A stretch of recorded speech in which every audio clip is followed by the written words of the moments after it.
Do you ever wonder why sneaker prices rise and fall so much? Do you ever wonder why gas prices fluctuate up and down constantly? The answer to that is supply and demand. Hey, it's Oversimplified Investing, and this is my first video on supply and demand. What is supply and demand? Supply and demand is a relationship between the supplier and the consumer that dictates the price of goods, and it's based off of two factors, which is the supply and the demand. First, we'll talk about demand. The demand of a product is the desire of consumers to buy that product, and the demand of a product can be shown on a graph in a downward sloping curve. On the y-axis is price, and on the x-axis is the quantity of demand. And the law of demand states that there's an inverse relationship between price and quantity of demand.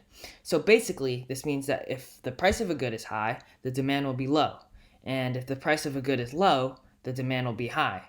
I mean, think about it. If a water bottle is priced at $5, there won't be much demand for it. But let's say the water bottle drops to 50 cents. You'll get a lot more people wanting to buy that water bottle. Okay, next we'll talk about supply. The supply is the amount of goods that are available to buy in the market. And the supply of a product is shown on a graph in an upward sloping curve. The law of supply states that there's a direct relationship between price and quantity of supply. That means if the price of a good is high, suppliers will make more of it. And if a price of a good is selling at a low price, suppliers won't want to make it. For example, in this coronavirus epidemic, suppliers are realizing that consumers want to buy hand sanitizers, and consumers are willing to pay a lot more money for a bottle of hand sanitizer. So, suppliers are incentivized to make more hand sanitizers, therefore increasing the quantity of supply. Alright, if we mix the supply and demand together, we can get the supply and demand graph.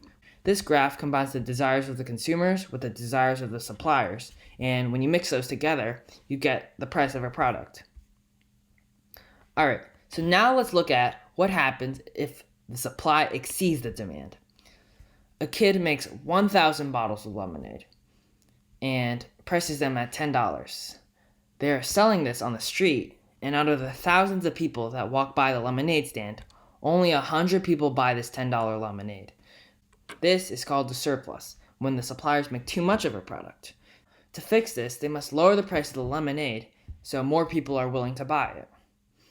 Okay, so we just saw if supply exceeds the demand, but now let's look at what happens if demand exceeds the supply. The same kid comes back to the lemonade stand, but he decides to make only 100 bottles of lemonade because yesterday he saw that only 100 people bought his lemonade. His brother also tells him to stop ripping these people off and to charge his lemonade at $2. So the kid comes back to the same stand, and after a couple minutes, he sees 1,000 people waiting online to buy his lemonade. But he only has 100 bottles of lemonade to sell.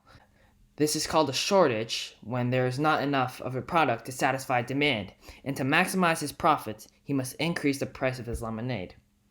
Okay, so now let's see what happens when the market supply equals the market demand. The third day, the kid comes back with a smarter plan. He makes 500 bottles of lemonade and charges $5 for it. As expected, exactly 500 people bought his lemonade, and he came home with $2,500. This is called the equilibrium price, and this price satisfies both the consumer and the supplier.